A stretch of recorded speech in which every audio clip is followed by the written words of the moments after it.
Hey guys, so today's video is an anti-haul of things that I don't want to buy. I'm trying to do these a little bit more often so that I actually don't have that much to talk about and then we don't have like a 35-minute long video of me just going on and on and on. Hello, someone's attacking me. Oh, you're a bit tired today, aren't you? Have you had a good run? Have you had a good run? Yeah, we just came back from a walk, didn't we? Let's just get into it, but before we do, one more thing. My social media, anything else will be in description, along with my drama channel, my book channel, and my podcast. So if you want to watch any of that, that will all be in description down below. And yeah, let's just get into it. What do you think about any of this stuff, Phoebes? Okay, I'm gonna go right here so that I can put up the pictures, obviously up here.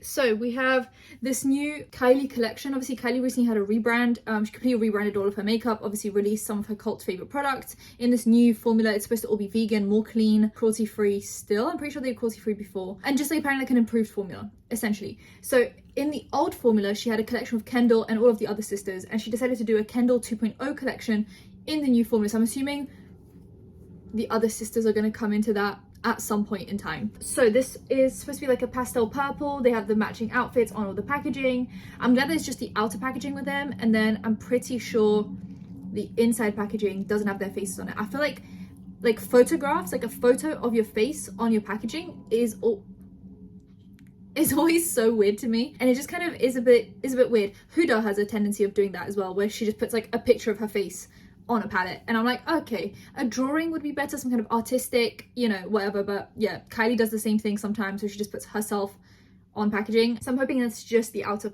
packaging rather than the inside packaging as well. They look gorgeous, don't get me wrong, but sometimes there's something so concerning about just like opening a drawer of makeup and then just being a face staring at you, even if it's a beautiful face. So we have these 3 lip crayons. I love the shades, mainly the 2 nude ones, but they look like every other nude in my collection, so I don't need it. Then we have the 4-pan face palette, which only comes in that one shade. Now look, I get that this is supposed to be like Kendall's face makeup, so it's supposed to be like makeup that Kendall can wear, so like she's creating makeup for herself. But when you remember that like Kendall isn't the #1, like the only customer of Kylie Cosmetics, like even though you're creating a palette for Kendall, you should still have other shade variations that are in the same shade family but just deeper or lighter. So this isn't very light either, so not only is it not deep enough for people that have darker skin tones than Kendall, it's also not light enough for people of lighter skin tones, because I saw a few people review this and apparently the highlights are quite deep. So for me they would create a cast, but then on someone that is much deeper than Kendall it would leave a grey cast. So I just wish that even though it's a collection for one of the sisters and like it's supposed to be makeup that she uses, I wish it would still come in like 3 different shade variations, like 3 different quads of palettes. Does that make sense? So 2 of them are powders, 2 of them are cream. So you have 1 powder blush, 1 powder highlight, and then 1 cream blush, 1 cream highlight, which is nice, but also they're not separated by any flaps. I think that can get problematic because you're going to get your creams are going to get very gunky with like the powder falling into the cream and then you're rubbing it in, so it's going to become very gunky and it might dry out very quickly. So I just wish I had like a plastic flap just over the cream products. I don't know, just a few criticisms for the quad and just a reason why I'm not getting it, I guess. And then we have this lip gloss, just a regular nude lip gloss with some shimmer going through it. Can you stop pouncing around? And then we have this eyeshadow palette. So first of all, this eyeshadow palette is really boring to me. It just looks like every other Kylie nude brown eyeshadow palette. 2, some of the shades don't really, I don't know, I just feel like 1, it just doesn't really make sense, but 2 is very boring at the same time. It's like they were trying to spice up a nude palette with some like pinks and purples, but it just, like, why couldn't they have matched the inside to the outside? Like the outside is this beautiful pastel purple glory, and then inside we get 6 times 3, 18 shades of just like brown. Also, it's so big. I feel like Kendall doesn't really wear a lot of makeup. Like you never see her with like a full beat. So like a 9-pan would have been just fine. Like a 9-pan of nice purples if they wanted to make the outside packaging purple. But then again, I never really see Kendall in purple, so that wouldn't really, I don't know. I don't really see the fantasy behind this collection. I just don't. I'm gonna be so real with you guys. So next up is the new Gemini palette. It's the Gemini 2 palette, and the original palette I believe has been like remastered with just fresher packaging that matches the Gemini 2 packaging. So it's supposed to be like heftier and just better quality. Anyway, it's more pinks, reds, and then greens. So if you're just after if you have the original palette and you're just after the new reds and pinks, fine, but then the greens are kind of similar, so you're kind of losing 3 shades on very similar shades to the original palette. So if you don't mind that, obviously go ahead. I saw Morgan Turner review this, and apparently the formula is really nice. It's reminiscent of the original Gemini formula, because as you guys know, me and Melt have had a bit of beef because I think their formula is so unreliable and the palettes are so expensive that it's just kind of like, I'm gonna need a little bit more consistency between the formulas.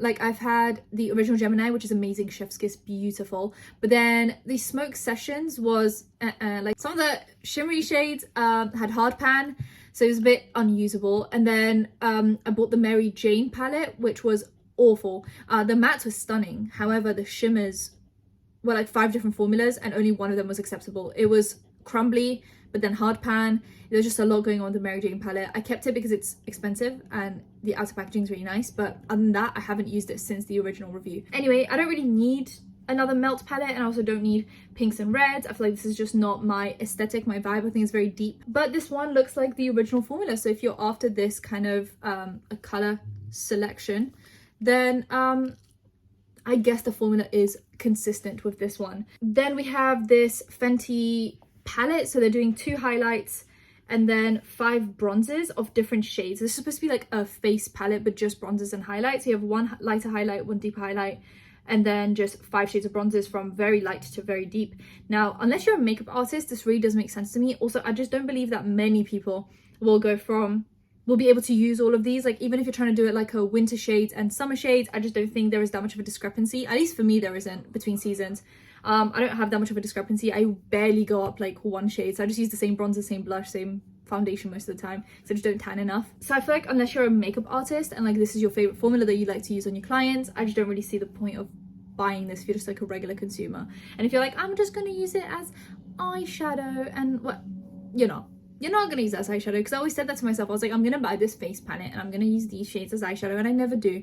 So then they just end up just staying there and being unused. So yeah, just make sure you make the right decisions with face palettes. Then we have these One Size Beauty, obviously Patrick Starr's beauty line.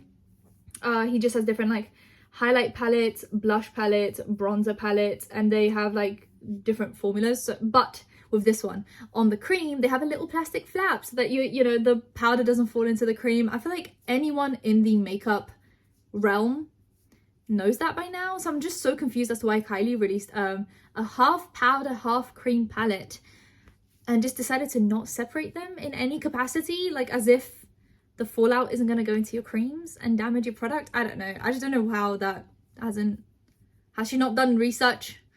I just feel like you do market research if you're releasing a product or like planning a product. You're going to do some market research and be like, what has worked in the past, what hasn't. It just, I don't know. Anyway, I don't really need these. And also One Size Beauty is only sold in Sephora, and we don't have Sephora here, so I'm not going to be able to get it. Then we have Patrick Starr doing version 2 of his original palette that everyone went crazy over. You have the 2 cream shadows, and I hate to bully Kylie like this, but once again, there is a little plastic flap because people have done market research when releasing mixed consistency, mixed texture products. You have to do a little bit of market research to make sure that your product is going to be easy to use for your clientele, you know? So it has a little flap, so you can use those as like primers for the eyeshadows, or like a base to amp up the look. And then you have the bottom row, which is matte, and the top row, which is shimmers, and they go hand in hand, you know, like you can use just the matte and the shimmer and that's it, or you can mix and match. Apparently the shimmers look stunning, like they're super like glittery and glistening and stunning. Now I have to look at this palette and then look at the old palette and see which one I prefer. Not like I'm gonna buy any of them. I don't know if I will. Obviously I'm on like a low buy, so I'm just trying to be very careful with how I pick what I want to buy, if I want to buy anything at all. But yeah, this one looks really nice. I'm just wondering if it is a little bit too deep for me. Like I feel like some of the shades run very deep, so I just probably wouldn't use them very much. I remember the original palette being a little bit lighter, I'm pretty sure. I don't know, maybe it was just more brown and this one's more pink. If that's the case, then I prefer the pink, but if the other one is lighter, then maybe I prefer the lighter one. I don't know. I don't know if I'll even get any of them, because I feel like I have these shades again and again and again, so I don't know. But I've wanted to try the formula. Someone like a bit of a, I don't know, if you guys have tried his original palette or this palette, let me know how it is, if it's anything super different from what I probably already have in my collection, and if it isn't, be honest with me, because I think I'm expecting like butterflies on my face, star shines and rainbows, and it could probably just be a regular palette. So let me know how you feel about it. If it's like super special, I might consider it, but right now I'm on like a like I was so desperate to buy the original one and it was out of stock for so long, and then when it came back in stock I was just kind of like, well, I've already forgotten about you. I don't really care anymore, you know. So I feel like this will be the same thing for me. I have these pinks and these browns, and I have them in high end and lower end, and I don't know. Anyway, Nars is releasing a lip mask, but they had to market it somehow because they couldn't just release a lip mask. They had to, you know. So this is the orgasm lip mask. I feel like this gets the same jokes from me as people make about Charlotte Tilbury Pillow Talk, but because I love Charlotte Tilbury and I love Pillow Talk, I don't make jokes about that, but then I do make jokes about Nars orgasm. It's probably the same thing. It's probably like the same amount of product. Anyway, Nars isn't cruelty free and I don't need any lip masks. So I'm not getting this one, but I just thought it was funny that like once again they've marketed something with the orgasm like line when literally Charlotte Tilbury just released an extended Pillow Talk collection that I was like super hyped for. So probably people look at Charlotte Tilbury the way I look at Nars, which it just shows human hypocrisy, I guess. Anyway, this looks really cute, but I just don't need any more lip balms. I am drowning in lip balms. And obviously it's not cruelty free. Then we have e.l.f. doing a collaboration with Dunkin' Donuts, and actually they have a Dunkin' Donut sponge, which is so cute. I think it's adorable. There's some brushes, there's some lip products, an eyeshadow palette. None of it looks like kind of something that I would need or I would buy. Like the eyeshadow palette isn't something I need, the lip product isn't something I need. I don't need any more eye brushes, and I don't need a sponge, but I think this is very cute as like a little present for someone, maybe starting out in makeup, someone a little bit younger. Then we have these, which Dose of Colors used to release these eyeshadow palettes that were like a £5, but they were just matte, and now they've released a matte version, and then they released one that has 3 mattes and 2 shimmers, which I think is a great idea. The only thing I wish is, couldn't they have imprinted that same imprint in the shimmer? Is there something like with the texture or consistency that it couldn't be done? Because it kind of irks me that they usually all have that same pattern, and then now the shimmers don't have that same pattern, and I think I've seen people do imprints in shimmers before. I don't know, let me know what you guys think, but it just kind of irks me a little bit. The only thing, okay, obviously I don't need brown eyeshadows. You guys know this, like I'm drowning in brown eyeshadows. I don't need this. But these swatches, why is it that these swatches look like cream products? Maybe it's because they're being swatched on wet product. Either a wet primer or a wet base, or just simply water. A lot of brands do these fake swatches where they'll have a super wet base and then just go over it with the shadow, and usually you can tell by the edges of the shadow because they go much deeper than the inside of the shadow because they obviously come in contact with water and then they go deeper. So these have been swatched on like a super wet base and they look fake. This doesn't even look like a powder eyeshadow. This looks like a cream eyeshadow swatch. If you had just shown me the swatches, I would be thinking that Dose of Colors is releasing like matte cream products, but they're not. They're releasing an eyeshadow palette. This is an actual swatch of the matte and shimmery, and you can tell that these are like powders. You can tell they're uneven, but like in a good way, like they're just a powder swatch. I don't know why they felt the need to do the other one. It just puts me off products completely when people do like fake swatches, because those products will never look like that on your eyelid. And you wouldn't want them to because they'll be unblendable. These shimmers though look really, really nice. They have like that beautiful like glimmer to them where they look almost wet. Talking about wet swatches, these look very nice, but I just don't need this color selection, and I have this in my collection, so it's fine. Then Colourpop's releasing this collection. It's almost got me. They have these new vegan, it's a new vegan line, so this is a new gloss formula that they have called So Glassy, and it has like pretty thick shimmer in it, which is so cute. And they have these 3 eyeshadow palettes. One's like a corally, one's a pink, and then one's like a mauvey purple, and they have like those swirly eyeshadows in it, and those are actually super shock shadows, but they're just like swirly the way some of the highlights are. This looks so cute. It's in that plastic packaging. This almost got me, but I took a step back and I thought about it, and I don't think I need these, so I'm just gonna swiftly move past. But those glosses look so good. Then we have Jeffree Star releasing these eye glazes. It's almost like, you know, the ones I have in my project pan, the Kylie ones that are just supposed to look really wet on the eyes. He's releasing the same ones. Now, obviously Jeffree in my eyes is cancelled and I don't get any of his products because I don't want to support someone like that. And he hasn't really announced this. Like the first time I saw it was someone was recommending it on TikTok or on YouTube, something like that. And I was like, when did he release this product? Why have I not heard of it? And I just saw it on Trend Mood, and I don't remember him releasing a video about it or anything. But then again, I have unsubscribed from his channel because even though I am a drama channel and I have to keep up with controversial people, he just hasn't done enough to keep me interested lately, and I just feel like there's just nothing for me to talk about there. And if there is, I'll find out about it without being subscribed to him on my personal channel. I have like a personal account on YouTube that I use for just watching, consuming content, and usually I'll subscribe to the problematic people on my personal channel, and I just don't like getting annoyed on my everyday basis by Jeffree Star, mainly because he's not doing anything interesting or worthy of talking about. So anyway, that's a little tidbit. He's releasing these eye glazes. Problematic, so no thank you, bye. Wet n Wild is doing a collab with Care Bears, which I think is so cute, and they're doing like the 5 set of sponges in the different shades of Care Bears and some other products. This has only been kind of leaked recently because it's been seen in shops. It's a Care Bear 40th anniversary, I believe, because it says 40th. So it's very cute. The eyeshadow palette is obviously some form of rainbow. I'm just getting a bit tired of the rainbow eyeshadow palettes because there's only so much you can do with them, aka a rainbow look, and that's cute. But to me, like, I already have colourful eyeshadows. I don't need any more rainbow because I can just do it with the eyeshadows I have at home. And these just aren't that interesting. But, like, what else could they have done with the Care Bear? Like, obviously, they're just rainbow shades. Like, of course, they'd have to... I don't know. I don't know what I expected, but I obviously don't need it. It's not for me. Then we have this... is almost getting me a little bit more than the Patrick Tar. Because I've been meaning to try this formula for probably years at this point. So we have the Artist Couture Mauves palette. So they have the original nudes, and then they have... like the second nudes palette that they released recently, and now they have like a pinky version, which is like mauvey pinks and nudes.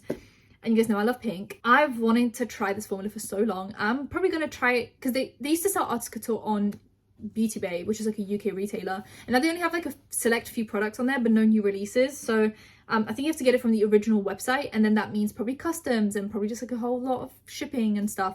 But this is almost getting me. This right here it's almost making me go on the website and be tempted. Maybe talk me out of it, I don't know, but I'm on the verge. But then again, like, do I need another pink palette, or should I go with the other Supreme nudes or the other nude palette and try something new? I don't know. They have Gucci releasing liquid matte lipsticks for $42 each. First of all, liquid matte lipsticks in 2022. Also $42. That is a little bit ridiculous, just in my general opinion. Yeah, I don't know what else to tell you. This is just weirdly expensive. And then they also released just an eyeliner, just a liquid liner, which also is probably super overpriced. You can get literally any other brand and it will be like half the price. Then we have the Colourpop Set in Stone collection, which is two, like, well, one's Twist of Slate and one's Set in Stone. So there's like the brown, and then there's like a cool toned kind of a palette. I have these from Colourpop itself. Like, I spoke about it recently. I feel like if you're just starting out in Colourpop, like if you're a new customer, these are lovely. But because I have all the quads and the 9 pans, I probably can dupe this just in Colourpop itself, so I don't really need these. And I have these lip creams, the Fresh Kiss ones, and there's only one nude shade. I already have nudes, and I don't really wear deep lipsticks, so I don't really need this. But this is very cute. I just probably could dupe this in all my Colourpop stuff. Then this, Gucci's releasing a glow hydrating mist and a universal balm, which to me means it's Vaseline. Like, universal balm is a Vaseline, but the mist is a whopping $76, and the balm is $49. It's a clear balm, $49 for a clear balm that is basically Vaseline. It's essentially the same thing, if not the exact same thing. Oh my, 49. Who is creating these prices? I do get that it's Gucci. I do understand that. I'm not dumb. $76 for a spray and $49 US for a balm, a clear balm, a universal balm. This is ridiculous. Farsali is coming back with the dropper kind of serums that they used to have. I'm assuming it's because of the rise of TikTok. They probably want to get the same virality as they did have on Instagram once upon a time. And I think they can still make it happen if they're very good at advertising and they up their PR list, send it to all the influencers. I feel like we'll be back in that same Instagram 2016 phase, but just on TikTok, where everyone's doing... I feel like we can get back into aesthetic, you know, rubbing off the serum. I can already see it. So if they just work on their marketing and they just send it to the right people, I feel like they can get that same hype of 2016 just again. Because there are new people that weren't around because they were too young in 2016 that are now using makeup 6 years later, that they can definitely market this to. So they're coming out with the Unicorn Essence, which used to be their famous, like the pink one. They're also coming out with the Rose Gold Elixir, which is like a nourishing one, and then the Skin Tune one, which is a blurring one. I feel like they can definitely make this happen on TikTok. I believe in them. You can get that same hype again because it's still the same short form content that was on Instagram. It's just on TikTok now, and it's a new audience because the people that were on Instagram have now grown up, but the people that weren't on Instagram at the time because they were like 10 are now using makeup. So they are the new generation that they get to market this to, which I think is a great idea. Come back and send it to them. But I don't need it personally. I didn't buy it the first time around and I'm not going to buy it again. Then we have Beauty Blender coming out with the Bounce Magic Fit Creamy Bronzer and Highlighter Duo. Now, creamy makes it sound like it's a cream, but then it says velvety texture. So almost it might just be like Colourpop Super Shock Shadow texture, where it's kind of like not cream, not a powder, and they have it in 4 different shades. It looks like an okay range. I feel like there should be a shade between like the second deepest and the deep, because it goes from golden straight to deep bronze, and I feel like there should be some kind of an in-between there. But yeah, overall there's very light and then very deep, but I do think 4 is a bit limiting. And then the top is a highlight and the bottom is a bronzer, which I think is quite a nice duo. I personally don't need it because I have too many bronzers and too many highlights. Then we have these Hermes lip oils, and these are $55 each. If I ever catch any of you spending $55 on a lip product, a lip oil, I will have to hunt you down actually, and I'm going to freeze your card in the freezer. I'm gonna pour water into a tub. I'm gonna do Sex and the City back in the day, tub of water, card in, and put it in the freezer, because that is ridiculous. That is ridiculous pricing. That's almost as ridiculous as that Gucci balm. Anyway, you don't need these. There are so many more affordable lip oils. You don't even need the Dior one. Sigma has very good lip oils, which isn't like low end. It's like still like a mid to high end brand, much more reasonable pricing, and those oils are stunning. They sent me all the shades that they had, and oh my god, they're so good. Colourpop has lip oils. There are just so many brands that have lip oils that are so much more affordable, and you just don't need these for $55. Moving on. And that's all I have time for today. So if you guys enjoyed it, give it a thumbs up, comment down below, anything, comment down below, and subscribe, because I post videos every time I think of something to do. So hit that bell, you'll be notified when that's happening. Social media links, any of the links in description. I'll see you in my next one. Bye guys.